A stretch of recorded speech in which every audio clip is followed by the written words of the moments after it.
আল্লাহ বলছেন ফা'আলাম আন্নাহু লা ইলাহা ইল্লাল্লাহ, তোমরা আগে জেনে নাও যে আল্লাহ ছাড়া কোনো ইলাহ নাই।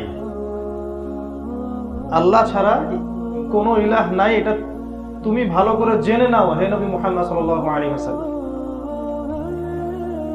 এই কথাটার অর্থ আমরা খুব একটা বুঝি না। আল্লাহ ছাড়া কোনো ইলাহ নাই অর্থ হচ্ছে আল্লাহ ছাড়া আসলে কিছুই নাই।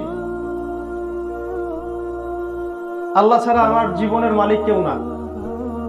আল্লাহ ছাড়া কেউ চাইলে আমাকে মারতে পারবে না। আল্লাহ ছাড়া কেউ আমাকে মৃত্যু দিতে পারবে না। আল্লাহ ছাড়া ইজ্জত সম্মান কেউ বাড়াতে পারবে না, কেউ কমাতে পারবে না। আল্লাহ ছাড়া কেউ রিজিক দাতা নাই, রিজিক আল্লাহর হাতে। আল্লাহ ছাড়া কেউ সন্তান দিতে পারে না। আল্লাহ ছাড়া কেউ আমাকে উন্নতিও দিতে পারবে না, অবনতিও ঘটাতে পারবে না।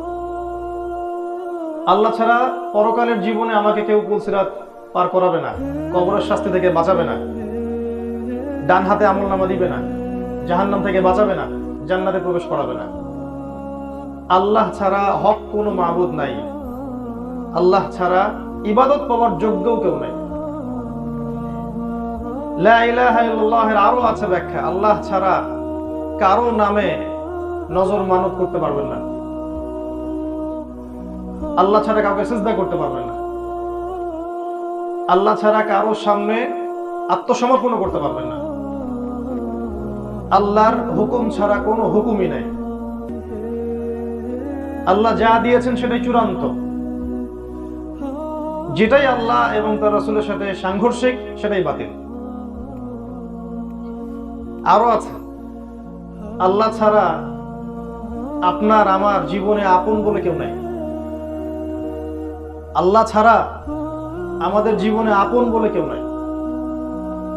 যখন মানুষ কোনো বিপদে পড়বে তখন সে সত্যিকার অর্থে আল্লাহকে চিনতে পারবে এবং আল্লাহর সাথে এত ভালো সম্পর্ক হবে, বিপদটা চলে গেলে আবার সম্পর্কটা থাকে না। আল্লাহ এটা অনেক আফসোস করে বলেছেন সূরা ইউনূসের মধ্যে, যে মানুষকে যখন বিপদ স্পর্শ করে মানুষ খুব কায়মনো বাক্যে আল্লাহকে ডাকে, আর যখন আমি বিপদটা সরিয়ে দেই সে আমার সাথে শিরক করে, আমাকে ভুলে যায়। মাররা কাআল্লাম ইয়াদউনা ইলা দুবরিন মাসসা, সে এমন ভাবে হেঁটে চলে যায় যে কখনো আমাকে ডাকেই নাই। এইটুকু যদি বুঝতে পারেন যে আল্লাহ ছাড়া আসলে আমাদের আপন বলতে কেউ নাই, রিজিক দাতা কেউ নাই, সৃষ্টিকর্তা, পালনকর্তা, বিধানদাতা, হায়াত মউতের মালিক, ইজ্জত সম্মানের মালিক কেউ নাই, ইনশাআল্লাহ এতটুকু বিশ্বাস নিয়ে কেউ যদি মারা যায় ইনশাআল্লাহ তাআলা আল্লাহ পাক তাকে জান্নাত দিবেন ইনশাআল্লাহ। কারণ একটা হাদিস আছে, যার মনের মধ্যে সরিষা পরিমাণ ঈমান থাকবে, মানে এই যে এই কনসেপ্টটা যে আল্লাহই সবকিছু, জাহান্নামের শাস্তি ভোগ করলেও ইনশাআল্লাহ কোনো না কোনো দিন আল্লাহ পাক তাকে মাফ করে দিবে। এটাই লা ইলাহা ইল্লাল্লাহ।